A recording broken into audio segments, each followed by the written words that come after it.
ہم مدینے میں تنہا نکل جائیں گے اور گلیوں میں قصداً بھٹک جائیں گے۔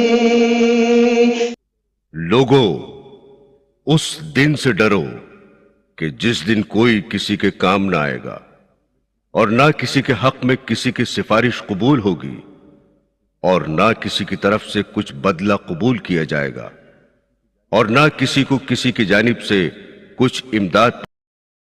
جس طرح انسانوں اور جنات کی عمر مقرر ہے اسی طرح اس عالم کی عمر بھی مقرر ہے۔ جب اس عالم کی عمر تمام ہوگی اچانک اس کے مجموعے کو موت آ جائے گی۔ افراد کے چلے جانے کی موت اور پورے عالم کے ختم ہو جانے کو قیامت کہتے ہیں۔ ایک مرتبہ حضرت جبرائیل علیہ السلام نے انسانی صورت میں آ کر حاضرین مجلس کی موجودگی میں حضرت صلی اللہ علیہ وسلم سے دریافت کیا کہ قیامت کب قائم ہوگی؟ تو ان کے اس سوال کے جواب میں حضرت سید عالم صلی اللہ علیہ وسلم نے ارشاد فرمایا، اس بارے میں سوال کرنے والے سے زیادہ اس کو علم نہیں جس سے سوال کیا گیا ہے، یعنی اس بارے میں ہم اور تم دونوں برابر ہیں، نہ مجھے اس کے قائم ہونے کے وقت کا علم ہے اور نہ تم کو ہے۔ ایک مرتبہ جب لوگوں نے حضرت سرور عالم صلی اللہ علیہ وسلم سے پوچھا کہ قیامت کب آئے گی تو اللہ جل شانہ کی طرف سے حکم ہوا، آپ فرما دیجئے کہ اس کا علم صرف میرے رب ہی کے پاس ہے، اس کے وقت پر اس کو سوائے اللہ تعالیٰ کے کوئی ظاہر نہ کرے گا۔ آسمان و زمین میں بڑا بھاری حادثہ ہوگا، وہ تم پر محض اچانک آ پڑے گی۔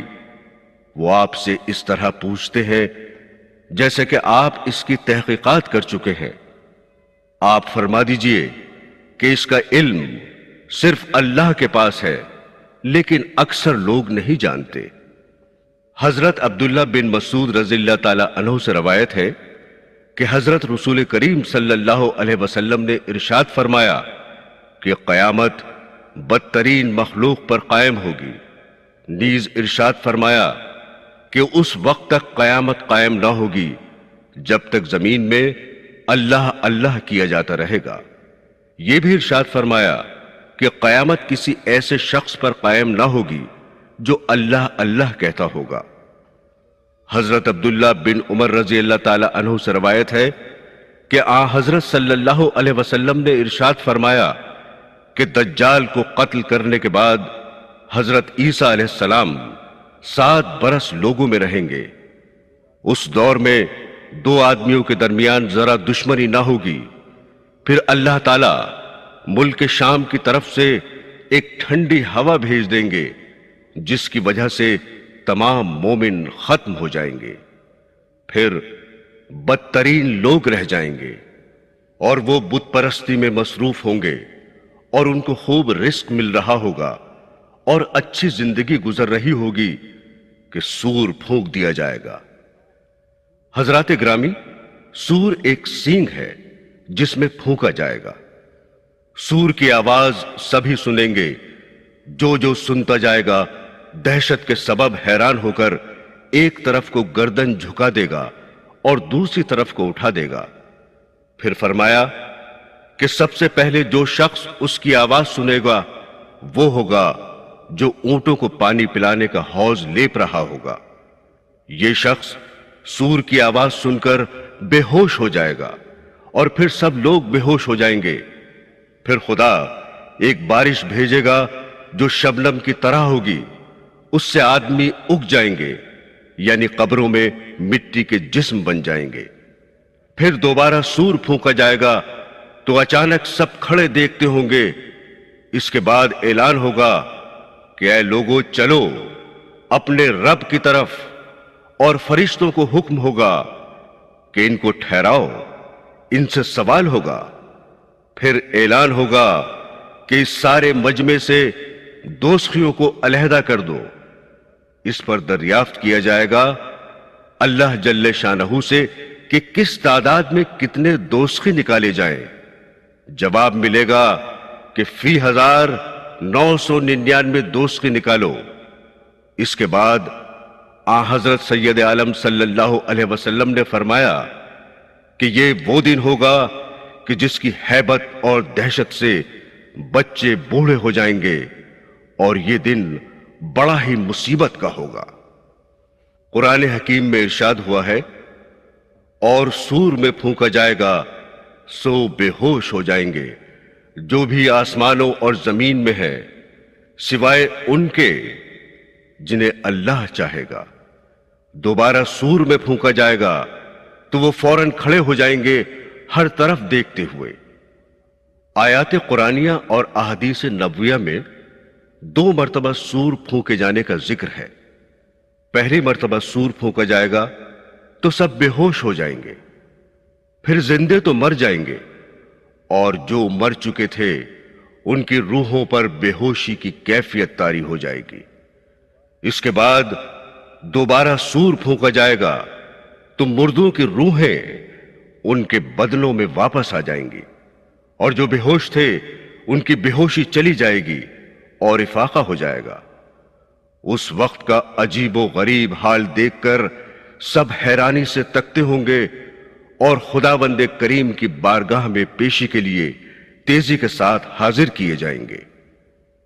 حضور خداوندی میں 14 طبق کے دیوانی اور فوجداری مقدمات پیش ہونے کا یہی ایک دن ہے جس کی صبح سے شام پورے 50,000 برس میں ہوگی، جس کی سختی اور گھٹن سے تمام خاصان خدا اور تمام انجام سوچنے والوں کے پتے پانی ہو کر بہہ جائیں گے، کیونکہ اس دن مال و اولاد کچھ کام نہ آئے گی، بلکہ دنیا میں اگر ان کی وجہ سے یاد الہی میں غفلت ہوئی ہے تو مال اور اولاد وبال جان ہو جائے گی، جس کی دہشت ناک مثال یہ ہے کہ ایک پیغمبر علیہ السلام نے کئی ہزار برس کے بعد حضرت نوح علیہ السلام کے فرزند حضرت سام علیہ السلام کو اپنی قوم کے دکھانے کے لیے عذرو معجزہ زندہ کیا، تو سام علیہ السلام ابن نوح علیہ السلام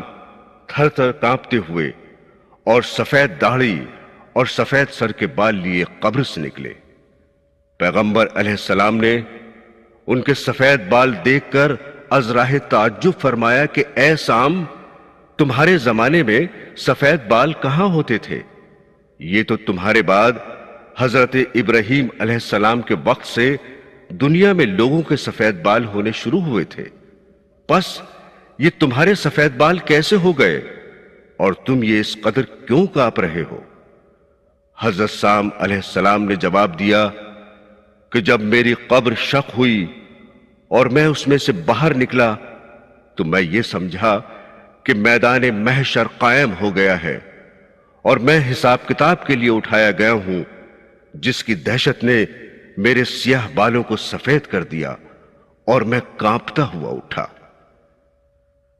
حضرات گرامی، سب سے پہلے جناب رسول خدا صلی اللہ علیہ وسلم کی قبر شق ہوگی اور آپ مزار مقدس سے نکلیں گے۔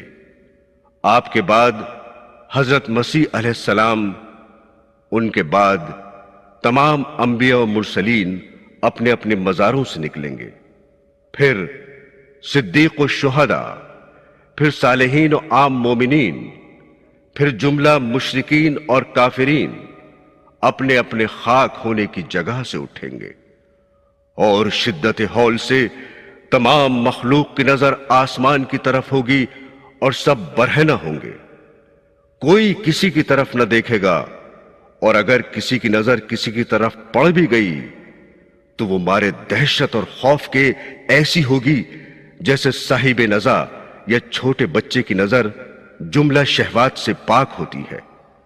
نیز تمام مخلوق اپنی قبروں اور اپنے خاکی مقاموں سے اٹھ اٹھ کر چلیں گے اور اس مقام پر خود سمٹ کر ٹھہر جائیں گے کہ جہاں سب کا حساب و کتاب ہونے والا ہے، اور جہاں عرش الہی نازل ہو کر حساب و کتاب کے بعد فرما برداروں کو اپنے سائے میں لے لے گا اور نافرمانوں کو جہنم کی طرف دھکیل دے گا۔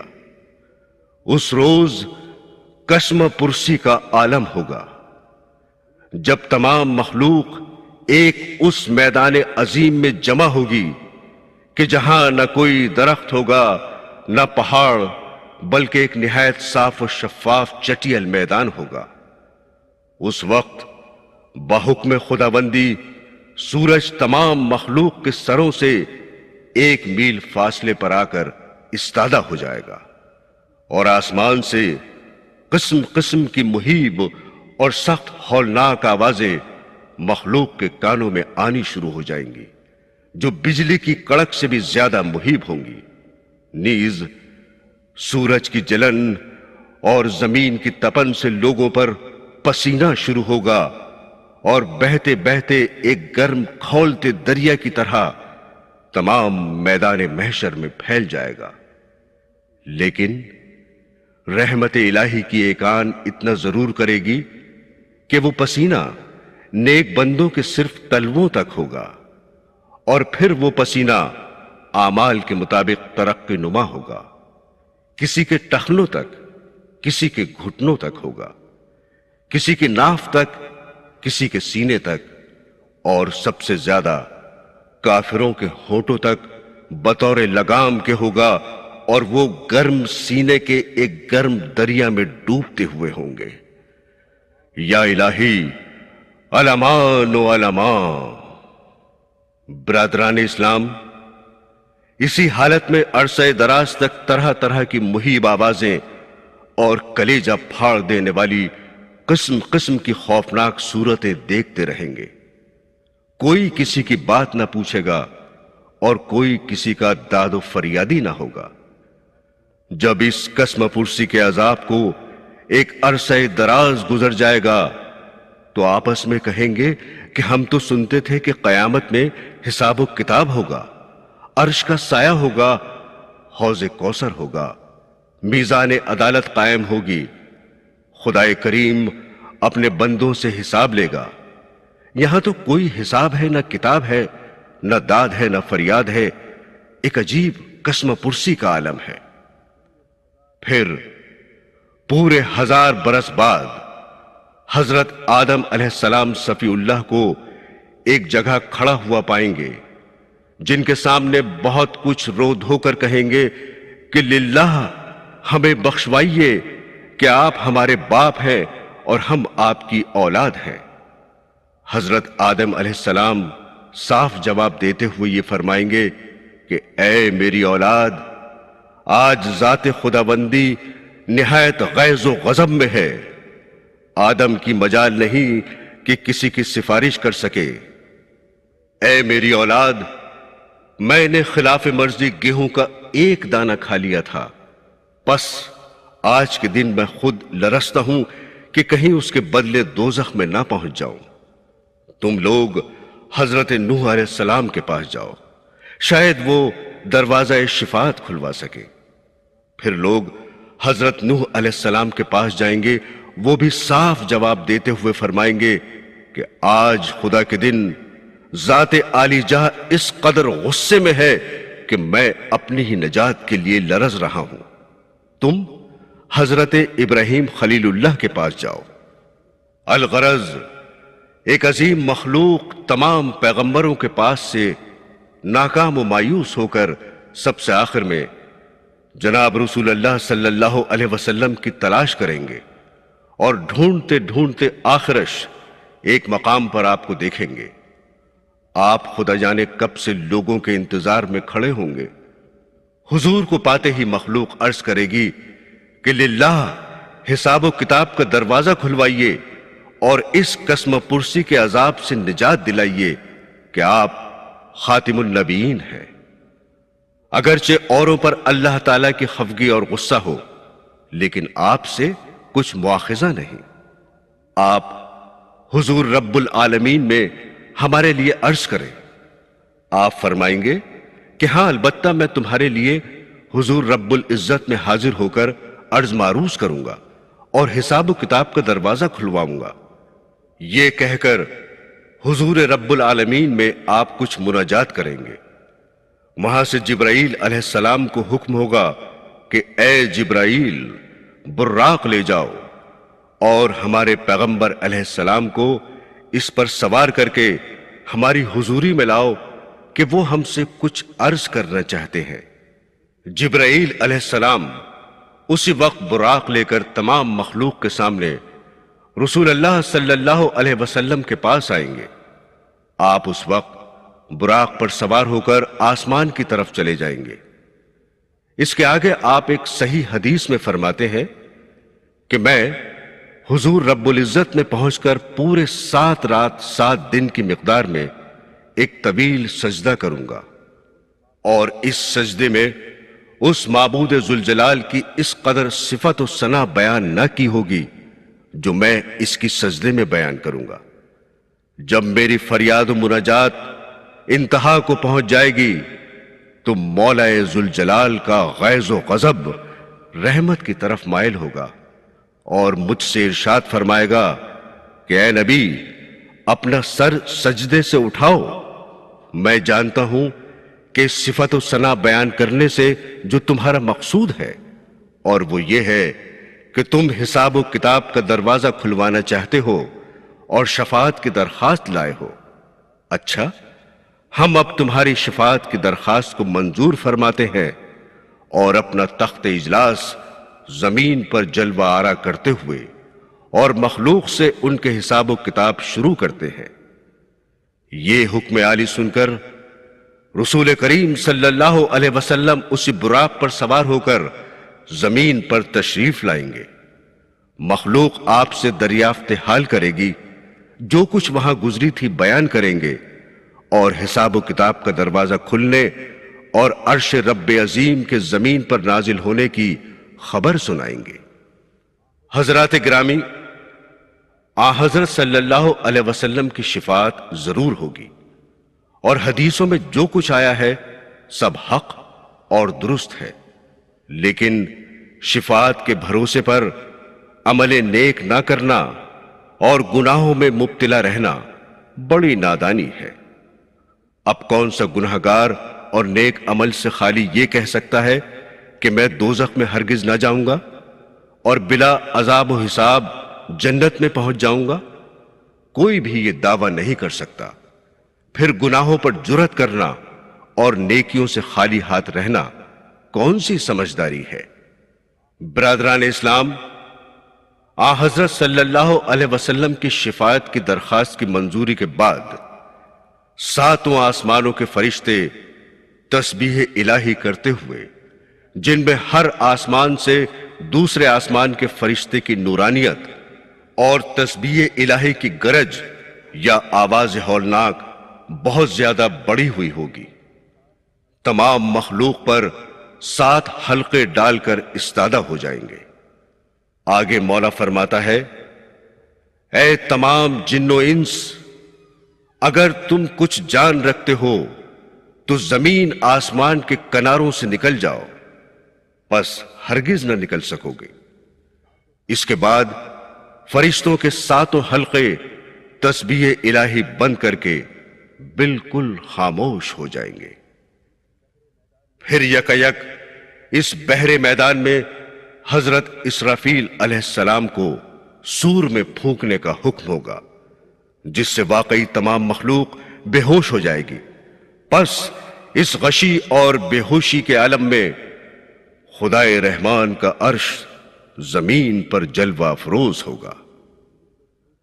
پھر دوبارہ سور میں پھونکنے کا حکم ہوگا، جس سے تمام مخلوق کو افاقہ ہوگا، اور اب جو آنکھیں کھول کر لوگ دیکھیں گے کہ اس تپتے ہوئے سورج کا نام و نشان نہیں، بلکہ نور عرش سے تمام میدان حشر روز روشن سے کہیں زیادہ روشن ہے، اور عرش الہی سامنے موجود ہے کہ اس کی مثال اور تشبیہ ممکن نہیں کہ دی جا سکے۔ حضرات گرامی، جب مخلوق کی نظر عرش الہی پر پڑے گی تو ساتھ ہی عرش الہی سے یہ فرمان صادر ہوگا کہ اے بندو، دنیا میں جو جو کام اور جو جو باتیں تم کرتے تھے وہ سب میں دیکھتا اور سنتا تھا، اور میرے مقرر کیے ہوئے فرشتے تمہاری ایک ایک بات اور ایک ایک فعل کو لکھ لیا کرتے تھے۔ بس خبردار ہو جاؤ کہ آج تم پر ایک سوئی کے ناکے کی برابر بھی ظلم نہ کیا جائے گا، اور صرف تم کو تمہارے اعمال نامے دکھائے جائیں گے۔ لہذا جو شخص اپنے اعمال نامے میں نیکیاں زیادہ لکھی ہوئی دیکھے وہ ہمارا شکریہ ادا کرے، اور جو اپنے نامہ اعمال میں ہماری نافرمانیاں اور گناہ زیادہ دیکھے وہ مجھے نہیں بلکہ اپنے نفس کو ملامت کرے اور اپنے کیے کو پہنچے۔ اس کے بعد ملائکہ کو ارشاد ہوگا کہ دوزخ اور جنت کو حاضر کیا جائے تاکہ میرے بندے سزا اور جزا کے مقامات کو دیکھ لیں۔ میرے دینی بہنوں اور بھائیوں، جب میدان محشر میں جنت اپنی نعمتیں لے کر اور دوزخ اپنے عذاب لے کر حاضر ہو جائیں گی تو پھر حکم الہی صادر ہوگا کہ تمہاری تمام نیکیاں اپنی اپنی صورت بن کر ہماری سرکار میں حاضر ہوں۔ یہ حکم عالی ہوتے ہی سب سے پہلے سلام ایک پیاری صورت بن کر حضور خدا بندی میں حاضر ہو کر عرض کرے گا کہ اے مولا کریم، میں سلام ہوں، پس میرے لیے کیا ارشاد ہے؟ جواب ملے گا کہ اے سلام، میرے عرش کے سامنے استادہ ہو اور ٹھہر کہ آج اپنے بندوں سے تمام رد و قد اور تمام سوالات صرف تیرے متعلق کروں گا۔ پس جس نے تیرا ساتھ دیا اسے بخشوں گا، اور جس نے تجھ سے روح گردانی کی اسے عذاب نار میں داخل کروں گا۔ اس کے بعد نماز ایک پیاری سی صورت میں حاضر ہو کر عرض کرے گی کہ اے خدائے بے نیاز، میں نماز حضوری میں حاضر ہوں۔ ارشاد ہوگا کہ ہمارے عرش کے سامنے استادہ ہو اور ٹھہر کہ آج اپنے مسلمان بندوں سے تیرے متعلق سوالات کروں گا۔ پس جس نے تجھے اپنے دم کے ساتھ رکھا ہوگا اسے بخشوں گا، اور جس نے تجھے اپنے ساتھ نہ لیا ہوگا اسے دوزخ میں داخل کروں گا۔ اس کے بعد ماہ رمضان ایک خوبصورت شکل میں حاضر ہو کر عرض کرے گا کہ ماہ سیام یعنی آپ کا پیارا روزہ حضور میں حاضر ہے۔ ارشاد ہوگا کہ ہمارے عرش کے سامنے استادہ ہو اور ٹھہر کہ تیرے متعلق بھی ہم بہت سے بندوں سے سوالات کریں گے۔ اس کے بعد حج و زکوٰۃ حاضر ہوں گے، اور پھر درجہ بدرجہ تمام نیک اعمال اپنی مختلف اور پیاری صورتیں لے کر حاضر ہو جائیں گے۔ اس کے بعد ملائکہ کو حکم ہوگا کہ جملہ مخلوق کے اعمال نامے زمین آسمان کے بیچ میں معلق کر کے اڑا دیے جائیں۔ چنانچہ اسی وقت تمام اڑا دیے جائیں گے، جو اڑتے ہوئے گردان کبوتر کی طرح اپنے اپنے عمل کرنے والے کے پاس پہنچیں گے، اور قریب کے فرشتے ان اعمال ناموں کو لے لے کر اچھوں کے داہنے ہاتھ میں دیں گے، اور بروں کے کمر کے پیچھے سے ان کا بایاں ہاتھ نکال کر انہیں دیں گے۔ حضرات گرامی، اس کے بعد ہر ایک قوم اپنے اپنے پیشوا سمیت بلائی جائے گی، اور پورے 1,24,000 نبی اپنی اپنی امتوں کو لے کر جدا جدا اور الگ الگ یکے بعد دیگرے پیش ہوں گے۔ پھر ان میں جو اپنے اپنے نبی کے فرما بردار رہے ہیں ان کو عرش مولا کے سائے میں زر نگار کرسیوں پر بیٹھنے کی برابر اجازت ملتی رہے گی، جس میں مولا فرماتا ہے کہ فرما برداروں اور پرہیزگاروں کو ہم اپنی حضوری میں معزز مہمانوں کی طرح جمع کریں گے، اور نافرمانوں یا خطا کاروں کو پیاسے اونٹوں کی طرح جہنم کی طرف ہانکیں گے، اور اس وقت کوئی کسی کی سفارش کرنے کا اختیار نہ رکھے گا، البتہ جس نے اللہ سے وعدہ نجات لے لیا پس وہ وعدہ اس کا شفیع ہوگا۔ حضرات گرامی، یہاں خدا سے وعدہ لینے کا یہ مطلب ہے کہ اس نے قرآن پاک اور دیگر آسمانی کتابوں میں نیک کردار لوگوں سے جا بجا وعدہ نجات فرمایا ہے، یعنی جو لوگ اللہ پر ایمان لائے اور اللہ کے لیے نیک عمل بھی کیے، یہی لوگ بہترین خلائق ہیں، اور انہی کو وہ جنت کے باغ ملیں گے جن کے نیچے نہریں جاری ہیں، اور ان باغوں میں وہ ہمیشہ ہمیشہ رہیں گے، یعنی اللہ ان سے خوش ہوگا اور وہ اللہ سے خوش ہوں گے۔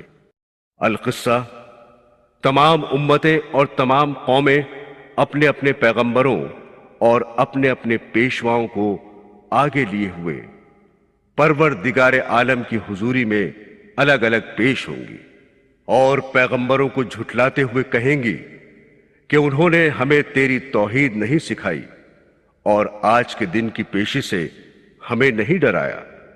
پھر جب ان کے ہاتھ پاؤں ان کے خلاف گواہی دیں گے، تب وہ قائل ہو کر سخت نادم اور پریشان ہوں گی، اور کہیں گی کہ اے پروردگار، اب ہماری آنکھیں کھلیں، اب ہمارے کان آشنا ہوئے، پس اب تو ہمیں دوبارہ دنیا میں بھیج کہ ہم وہاں جا کر نیک عمل کریں، اور اب ہم کو قیامت کا پورا پورا یقین ہوا۔ مولا فرماتا ہے، یہ وہ لوگ ہیں جو قیامت میں دوبارہ پیدا ہونے کو نہیں بلکہ اپنے پروردگار کی حضوری میں حاضر ہونے کو سرے سے مانتے ہی نہیں تھے۔ پس اے نافرمانو، آج کے دن تمہارا کوئی عذر قبول نہیں، کیونکہ بہت دنوں تمہیں مہلت ملتی رہی، اور جو جو کچھ سمجھانے کا حق تھا وہ تمہیں سمجھانے والوں نے سمجھایا، مگر تم نے ان کی ایک نہ سنی، اور اب تمہارا دنیا میں دوبارہ پیدا ہونا ناممکن ہے۔ حضرات گرامی، پیدائش آدم یا ابتدائے عالم سے جو بات آج تک ظاہر نہیں ہوئی تھی، آج اور اس وقت وہ بھرے محشر میں ظاہر ہوتی ہے، یعنی یہ کہ کوئی شخص کسی دوسرے کو یہ نہیں کہہ سکتا کہ یہ دوزخی ہے یا جنتی۔ پس آج اور اس وقت وہ لا علمی اور بے خبری کا پردہ اٹھاتا ہے، اور اب ہر شخص الگ الگ اور جدا جدا ہر ایک کو دیکھ لے گا کہ کون جنتی ہے اور کون دوزخی ہے۔ چنانچہ گھمسان پیشیوں کے دوران میں حضرت آدم علیہ السلام کو ندا ہوگی، حضرت آدم علیہ السلام لبیک کہتے ہوئے حاضر ہوں گے، ارشاد خداوندی ہوگا کہ آدم، میرے تمام بندے یا اپنی تمام اولاد کے 2 حصے کر دو، یعنی ایک حصہ جنت کے لیے اور ایک حصہ دوزخ کے لیے۔ آدم لرزتے کانپتے عرض کریں گے کہ کس تعداد اور کس شمار سے الگ کروں؟ ارشاد ہوگا 1000 میں سے 999 دوزخ کے لیے اور 1 جنت کے لیے۔ برادران اسلام، پھر مولا کریم ایک اور حکم صادر فرمائیں گے جس کا صرف مشرکین پر اثر پڑے گا، اور وہ سب کے سب چراغ پا ہو جائیں گے۔ مولا فرماتا ہے، قیامت کے روز تمام ان لوگوں کو ہم اپنے سامنے جمع کر کے فرمائیں گے کہ جو ہماری ذات و صفات میں شرک کرتے تھے، کہاں ہے وہ تمہارے ٹھہرائے ہوئے معبود جن کو تم اپنے خیال میں خدا کا شریک ٹھہراتے تھے؟ انہیں لاؤ اور ان سے اپنے اعمال کی جزا طلب کرو۔ اس وقت مشرکین اپنے اپنے معبودوں کی تلاش میں نکلیں گے اور ان شیاطین کو جن کے بہکانے سے یہ مشرک ہوئے تھے پکڑیں گے۔ جس ولی یا جس بت کو انہوں نے شریک خدا ٹھہرایا تھا، پس وہ شیاطین گویا انہی نبیوں اور ولیوں اور بتوں کی صورت میں ان کے سامنے آئیں گے۔ مشرکین سے دریافت کرے گا مولا کہ کیا یہی تمہارے معبود ہیں؟ وہ جواب دیں گے کہ ہاں، یہی ہمارے معبود تھے۔ مولا فرماتا ہے، طالب و مطلوب دونوں کمزور۔ پھر فرشتے ان سے کہیں گے کہ اچھا، اپنے ان معبودوں کو اپنے آگے لیے ہوئے کھڑے رہو، اور پھر جہاں تمہیں یہ لے جائیں وہاں ان کے ساتھ جاؤ کہ یہ تم کو تمہارے اعمال کا اچھا بدلہ دیں گے۔ خاتم النبیین جناب رسول اللہ صلی اللہ علیہ وسلم فرماتے ہیں کہ قیامت میں 7 قسم کے لوگ عرش کے سائے میں ہوں گے، اور وہ نور کے ممبر اور نور کی کرسیوں پر بڑے اعزاز کے ساتھ بیٹھے ہوئے محشر کی جملہ کیفیات اور تمام مقدمات کی سیریں دیکھیں گے۔ اور وہ 7 قسم کے لوگ یہ ہیں: اول، عادل بادشاہ یا ہر ایک منصف مزاج حاکم۔ دوسرا، ہر ایک وہ شخص جو بعالم شباب یا جوانی میں نیک اور صالح رہا ہے۔ تیسرا، ہر وہ آدمی جو محض اللہ کے واسطے کسی دوسرے سے محبت نہیں رکھتا تھا۔ چوتھا، وہ بندہ جس کا مسجدوں میں ذکر الہی اور نماز کے لیے دل لگتا تھا۔ پانچواں، وہ بندہ جو خیرات اپنی پوشیدہ کرتا تھا کہ ایک ہاتھ سے دے اور دوسرے ہاتھ کو خبر نہ ہو۔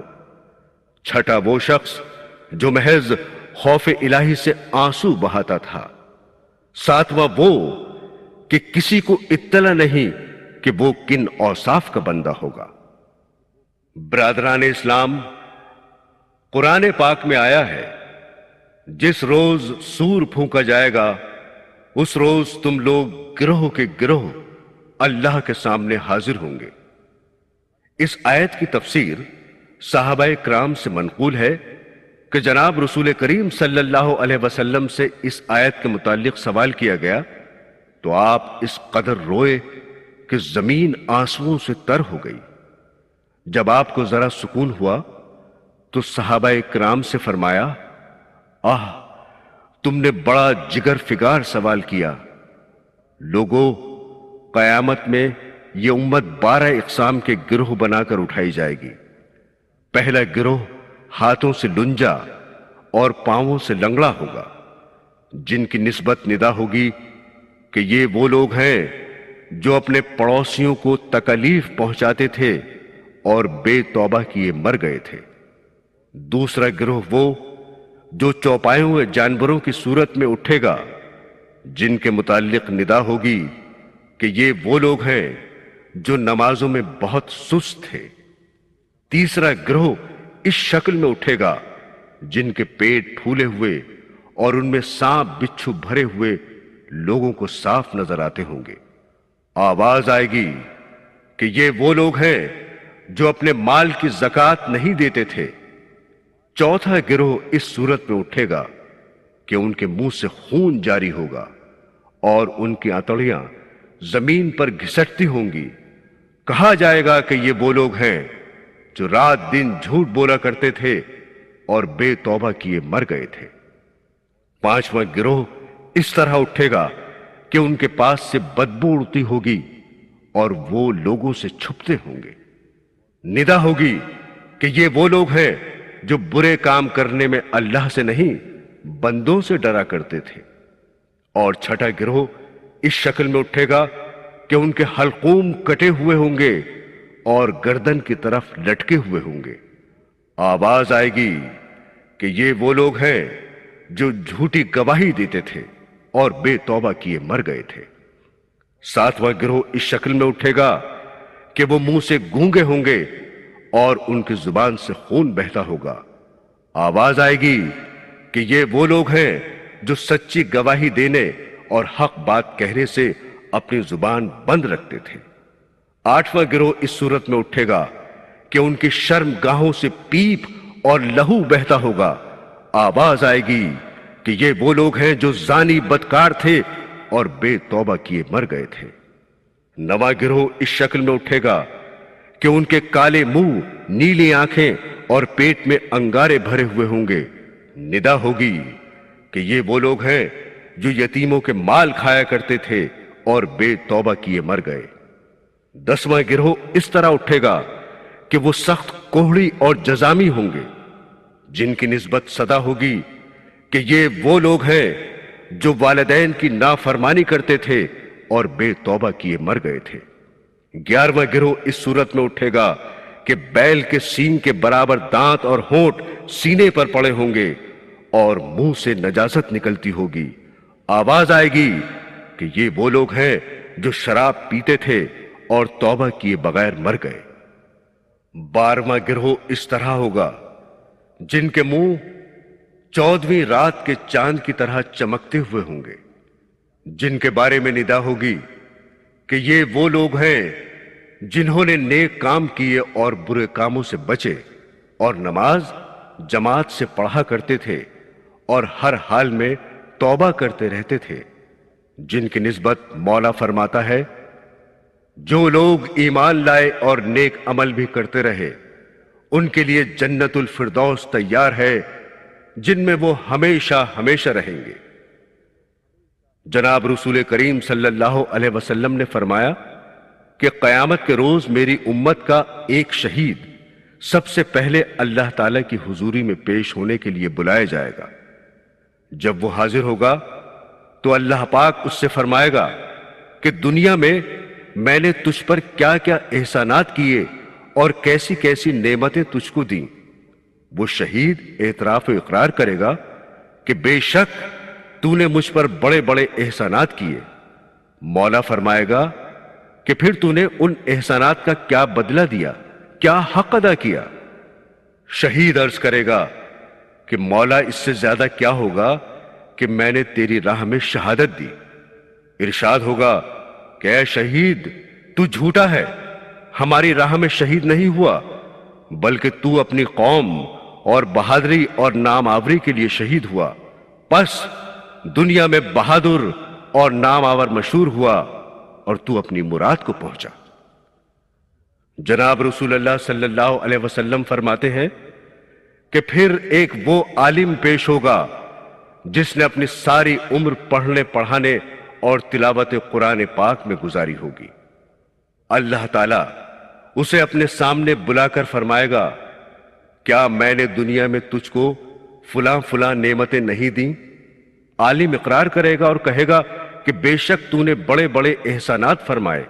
ارشاد ہوگا کہ پھر تو نے ان احسانات کا کیا حق ادا کیا؟ عالم عرض کرے گا کہ مولا اس سے زیادہ اور کیا حق ادا ہوگا کہ میں نے اپنی تمام عمر تیرے پاک علم ہی کی خدمت میں گزار دی۔ ارشاد ہوگا اے عالم تو جھوٹا ہے، ہمارے لیے تو نے علم کی خدمت نہیں کی بلکہ تو نے اس لیے یہ کام کیا کہ لوگ تجھے بڑا عالم اور بڑا قاری کہیں، پس تو اپنی خواہش کے مطابق دنیا میں بڑا عالم اور قاری کہلا چکا۔ جناب رسالت مآب صلی اللہ علیہ وسلم فرماتے ہیں پھر ایک بڑا مالدار اور سخی حضور رب العزت میں پیش ہوگا جس سے اللہ تعالی تمام احسانات جتاتے ہوئے فرمائے گا کہ دنیا میں نے تجھے کیسی کیسی نعمتیں دیں اور کیا کیا انعام و اکرام فرمائے۔ مالدار اقرار کرتے ہوئے عرض کرے گا کہ بے شک تو نے مجھ پر بڑے بڑے احسانات فرمائے۔ ارشاد ہوگا اے مالدار اور اے سخی پھر تو نے ہمارے احسانات کا کیا حق ادا کیا؟ سخی عرض کرے گا کہ اے خدائے بے نیاز، میں نے تمام اپنا مال اور دولت تیری رضامندی کے لیے تیرے تمام رستوں پر لٹا دیا اور دل کھول کر خرچ کیا۔ ارشاد ہوگا اے سخی تو جھوٹا ہے، ہماری رضامندی کے لیے تو نے خرچ نہیں کیا بلکہ صرف اس لیے تو نے دولت لٹائی کہ لوگ تجھے بڑا سخی اور بڑا فیاض کہیں۔ پس جس نیت سے تو مال خرچ کرتا تھا اس کا پھل تجھے مل گیا اور تو بڑا سخی اور بڑا فیاض مشہور ہو چکا۔ تو حضرات گرامی، یہ ہے وہ 3 قسم کے لوگ جن پر قیامت میں سب سے پہلے جہنم کی آگ بھڑکائی جائے گی۔ برادران اسلام، تمام جن و انسان کے حساب و کتاب ہو جانے کے بعد عرش مولا سے روئے زمین کے جانوروں کو بلایا جائے گا۔ جب وہ سب کے سب حاضر ہو جائیں گے تو ان کے آپس کے مظالم کا انہیں بدلہ دلوایا جائے گا، یہاں تک کہ اگر کسی بے سینگ کی بکری کو سینگ والی نے مارا ہوگا تو بے سینگ والی کے سینگ عطا ہوں گے جن سے وہ سینگوں والی سے اپنا بدلہ لے گی۔ جب ہر ایک مظلوم جانور اپنے ظالم سے بدلہ لے چکے گا تو اب چاند اور سورج اور ستاروں کی طلبی ہوگی۔ جب یہ بھی حاضر ہو جائیں گے تو جانوروں اور چاند اور سورج اور ستاروں سے کہا جائے گا، سب کے سب تم خاک ہو جاؤ ابھی، بس یہی ہے تم کو حکم ایز دی۔ حضرات گرامی، جب تمام بے دین و مشرکین اپنے اپنے اماموں اور اپنے اپنے معبودوں کو لیے ہوئے دوزخ کی طرف روانہ ہو جائیں گے تو اب میدان حشر میں صرف وہی باقی رہ جائیں گے جو اس کے سچے ماننے والے اور خدا پرست ہیں، نیز ان کے ساتھ کچھ مسلم گنہگار بھی ہوں گے۔ مولا فرماتا ہے کہ اے نبی، ہم نے تمہیں حوض کوثر عنایت فرمایا جس کی لمبائی 1 مہینے کے رستے کی ہے، اور اس حوض کے چاروں طرف خالی کیے ہوئے موتیوں کے 1000 خیمے استادہ ہیں، اور اس حوض کا پانی برف سے زیادہ ٹھنڈا، شربت سے زیادہ میٹھا، دودھ سے زیادہ سفید اور مشک و گلاب سے زیادہ خوشبودار ہے، اور سونے چاندی کے کوزے یا آبخورے آسمان کے ستاروں کی طرح بے گنتی ان کے کناروں پر چنے ہوئے ہیں، اور لاکھوں ستاروں کی طرح چمکتے ہوئے آبخورے حوض کوثر میں تیر رہے ہیں۔ جو کوئی ایک مرتبہ اس حوض میں سے پانی پیے گا کبھی اسے پیاس نہ لگے گی۔ حضرت انس رضی اللہ تعالی عنہ فرماتے ہیں کہ ایک روز حضور آقا نامدار صلی اللہ علیہ وسلم سے میں نے اپنی شفاعت کے بارے میں دریافت کیا، قیامت میں انس اپنی شفاعت کے لیے حضور کو کہاں تلاش کرے؟ آپ نے فرمایا، اے انس، قیامت میں 3 مقام ہیں کہ جہاں تم مجھے پاؤ گے۔ پھر جناب رسول اللہ صلی اللہ علیہ وسلم بحکم خداوندی تمام بخشے بخشائے لوگوں کو حوض کوثر کا پانی پینے اور پلانے کی اجازت دیں گے۔ جب حوض کوثر سے سیراب ہو کر صاحب ایمان بحکم ایزدی جنت کی طرف روانہ ہوں گے، اس وقت عرش الہی حجاب میں ہوگا، جس سے تمام لوگ محض اندھیرے میں کھڑے رہ جائیں گے، مگر ساتھ ہی ہر ایمان والے کو حسب مراتب نور کی شمع عنایت ہوں گی۔ پھر منافق اور بے دین لوگ دیکھیں گے کہ یہ صاحب ایمان نور کی شمع لیے عزت سے چلے آ رہے ہیں، اور یہ خود اندھیرے میں ایک مقام پر کھڑے ہیں، بے ساختہ پکاریں گے کہ اے لوگو، یہ نور کی شمع ہمیں بھی دے دو کہ ہم سخت اندھیرے میں برباد ہو رہے ہیں۔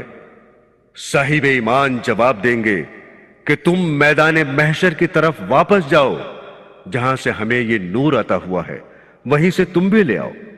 یہ سن کر منافق اور بے دین لوگ میدان محشر کی جانب واپس ہونے کا ارادہ کریں گے، جنہیں سخت اندھیرا نظر آئے گا، اور یہ مجبور ہو کر انہی صاحب ایمان لوگوں کی طرف پلٹیں گے اور ان کی روشنی کے پیچھے گرتے پڑتے چلیں گے۔ برادران اسلام، اب ذرا شفاعت کے منظر کو بھی دیکھ لیجیے۔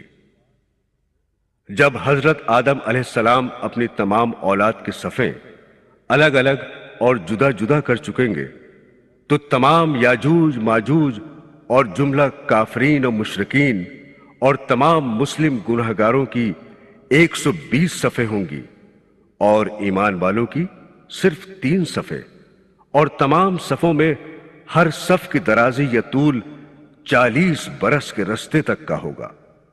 اہل جنت یا ایمان والوں کی وہ 3 صفیں اتنی خوبصورت ہوں گی کہ ہر شخص ان میں 14ویں کی رات کی چاند کی طرح چمکتا ہوگا، اور مخالفین کی صفیں اتنی بدصورت ہوں گی کہ ہر شخص کا سیاہ منہ ہوگا۔ جب یہ دونوں صفیں اللہ کے سامنے استادہ ہوں گی تو اب ان میں آمنے سامنے کی دیکھا بھالی اور شناخت شروع ہوگی۔ دوزخی اپنی نسبت سخت افسوس میں مبتلا ہوں گے، اور جنتی اپنے متعلق شادمانیاں کر رہے ہوں گے کہ اتنے میں دوزخ کی صف کا ایک گنہگار شخص جنت کی صف میں سے ایک شخص کو پہچان کر اسے آواز دے گا، کیا تو وہی ہے کہ دنیا میں ایک وقت کا بھوکا تھا اور میں نے تجھے کھانا کھلایا تھا؟ کیا آج اس احسان کا بدلہ جنتی ہو کر تو مجھے کچھ بھی نہ دے گا؟ وہ جنتی کہے گا، بے شک تو نے مجھ پر احسان کیا تھا اور مجھے کھانا کھلایا تھا، مگر آج اس کا بدلہ دینے کا مجھے کچھ اختیار نہیں۔ میں مولا سے درخواست کروں گا، وہاں سے جو بھی کچھ حکم ملے گا۔ جنتی عرض کرے گا، اے مولا کریم، مجھ پر اس کا بڑا حق ہے کہ اس نے ایک وقت میرا فاقہ مٹایا تھا اور مجھے کھانا کھلایا تھا۔ خالق دو جہاں کے حکم سے یہ جنتی اس مسلم گنہگار دوستی کو جنت کی صف میں کھینچ لے گا اور خدا تعالی کی قبولیت لامحدود کے صدقے اس کے احسان کا بدلہ اسے چکا دے گا اور اس دوستی کو جنتی کر دے گا۔ یہ نمونہ اور یہ مثال دیکھ کر تمام دوستیوں کی صفوں میں نجات کی ایک لہر پیدا ہوگی اور ہر مسلم گنہگار دوستی جنت کی صف میں نظر آئے گا اور پہچان پہچان کر یہ کہنا شروع کرے گا، اے جنت کی صف والے، میں نے فلاں وقت تجھے پانی پلایا تھا۔ کوئی کسی کو پہچان کر کہے گا، میں نے ایک مرتبہ تجھے راستہ بتایا تھا۔ کوئی کسی کو پہچان کر کہے گا کہ میں نے تیرا قرضہ اتارا تھا۔ کوئی کسی سے کہے گا، میں نے تجھے ظالم کے ہاتھ سے چھڑایا تھا۔ جب مسلم گنہگاروں میں اپنے اپنے احسانات کا شور برپا ہوگا تو مولا کریم کو کہاں سہار کہ کسی جنتی پر کسی گنہگار دوستی کا احسان باقی رہے۔ یہ عام حکم ہو جائے گا کہ اے جنتی لوگو، جس پہ جو احسان گنہگاروں کا ہو بے تکلف اپنی صف میں کھینچ لو، ان کا احسان ہم نہیں لیں گے کبھی، جاؤ ہم نے اپنی بخشش عام کی۔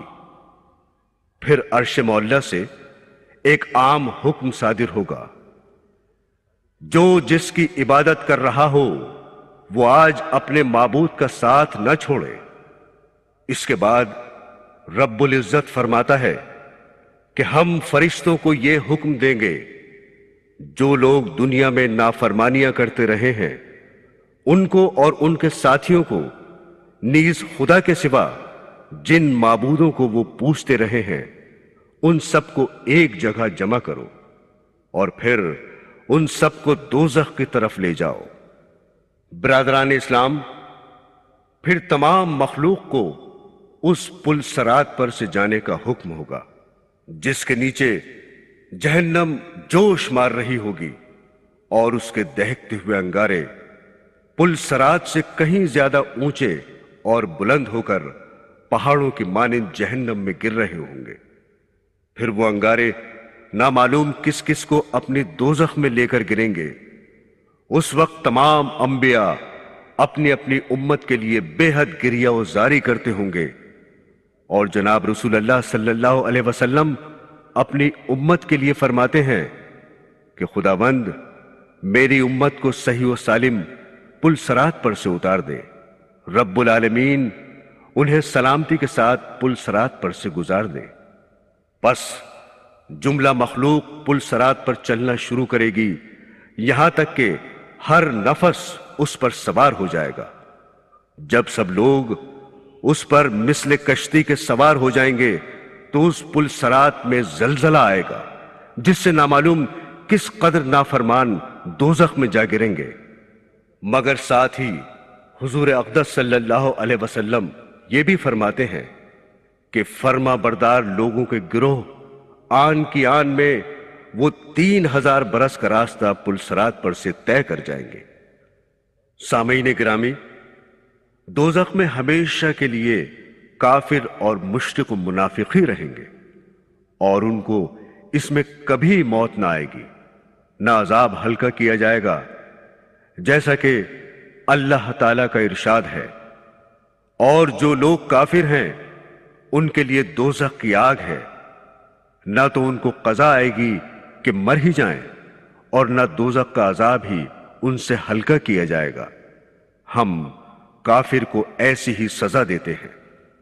گنہگار مسلمان جو دوزخ میں جائیں گے، سزا بھگتنے کے بعد جنت میں داخل کر دیے جائیں گے۔ جو جنت میں داخل ہوگا اس میں ہمیشہ رہے گا، جنت میں کسی کو موت نہ آئے گی، نہ اس سے نکالا جائے گا، نہ نکلنا چاہیں گے۔ ایک روایت ہے کہ آن حضرت سید عالم صلی اللہ علیہ وسلم نے ارشاد فرمایا کہ جب سارے جنت میں اور سارے دوزخی دوزخ میں پہنچ چکیں گے تو موت حاضر کی جائے گی، یہاں تک کہ جنت اور دوزخ کے درمیان لانے کے بعد ذبح کر دی جائے گی۔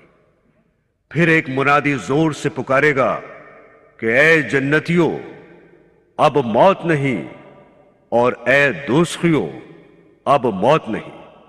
اس اعلان کے سبب جنتیوں کی خوشی میں خوشی بڑھ جائے گی اور دوزخیوں کے رنج پر رنج کا اضافہ ہو جائے گا۔ ہم مدینے میں تنہا نکل جائیں گے اور گلیوں میں قصداً بھٹک جائیں گے، ہم وہاں جا کے واپس نہیں